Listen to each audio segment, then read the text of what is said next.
দুঃসময় কাটছে না ভারতীয় শিবিরে।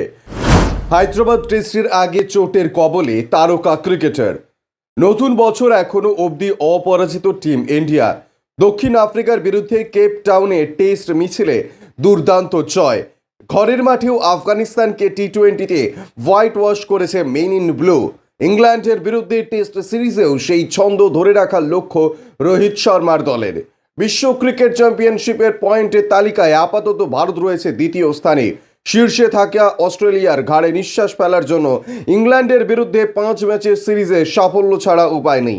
অন্যদিকে বাজ বল স্ট্র্যাটেজিতে ক্রিকেট দুনিয়ায় সাড়া ফেলা দেওয়া ইংল্যান্ড সফরে এসেছে যথেষ্ট পরিকল্পনা করেই। সংযুক্ত আরব আমিরশাহিতে প্রস্তুতি শিবিরও করছে তারা। বেন স্টোকসের বাহিনী যে 1 ইঞ্চিও জমি সহজে ছাড়বে না তা এক প্রকার নিশ্চিত। আগামী 25শে জানুয়ারি থেকে শুরু হচ্ছে এই প্রথম টেস্ট। হায়দ্রাবাদ রাজীব গান্ধী আন্তর্জাতিক স্টেডিয়ামে লাল বলের লড়াইয়ে মুখোমুখি হতে চলেছে ভারত ও ইংল্যান্ড। ইতিমধ্যেই হায়দ্রাবাদে অনুশীলন করছে ভারতীয় দল। গত রবিবার এসে পৌঁছেছে ইংল্যান্ডও। গত কয়েক মাসে ভারতের খেলা হলেও পিচ নিয়ে বিস্তর চর্চা দেখা যায় ইংল্যান্ড ও অস্ট্রেলিয়ার সংবাদ মাধ্যমে। রাজীব গান্ধী আন্তর্জাতিক স্টেডিয়ামে 22 গজ নিয়েও রয়েছে কৌতূহল। একই সঙ্গে চর্চায় রয়েছে ভারতের সম্ভাব্য টিম কম্বিনেশনে। গোড়ালির চোটে সিরিজের প্রথম 2 টেস্টে টিম ইন্ডিয়ায় পাচ্ছে না অভিজ্ঞ পেসার মোহাম্মদ শামিকে। গতকাল বিসিসিআই এক বিজ্ঞপ্তি দিয়ে ঘোষণা করেছে ব্যক্তিগত কারণে সরে যাচ্ছে বিরাট কোহলিও।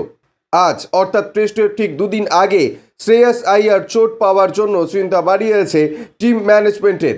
টেস্ট ও একদিনের ক্রিকেটে গত কয়েক মাসে ভারতীয় দলের মিডল অর্ডারে নির্ভরযোগ্য নাম হয়ে উঠেছে শ্রেয়াস আইয়ার। মুম্বাইয়ের ক্রিকেটের 4 নম্বর ব্যাটার ব্যাট করতে নেমে বিশ্বকাপে চমৎকার পারফরমেন্স করেছিলেন। 2টি শতরান ও 3টি অর্ধশতরান, প্রায় 67 গড়ে করেছিলেন 530 রান। টেস্টেও শ্রীলঙ্কা, নিউজিল্যান্ড, বাংলাদেশের বিরুদ্ধে উপমহাদেশের মাটিতে যথেষ্ট ভালো পারফরমেন্স করেছে তারা। খেলা ভারতের মাঠে, যেহেতু স্পিন যে নিশ্চিত এখানে নির্ণায়ক ভূমিকা নেবে তা এক প্রকার নিশ্চিত।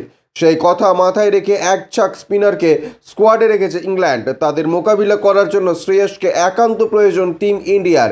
কোহলির অনুপস্থিতিতে শ্রেয়াসকে সম্ভাব্য 4 নম্বর ব্যাটার হিসেবে দেখছিলেন বিশেষজ্ঞরা, কিন্তু আজ অনুশীলনে তিনি আঘাত পাওয়ার জন্য ভাবনা বেড়েছে কোচ রাহুল দ্রাবিড়ের। ব্যুরো রিপোর্ট, ইউজে নিউজ।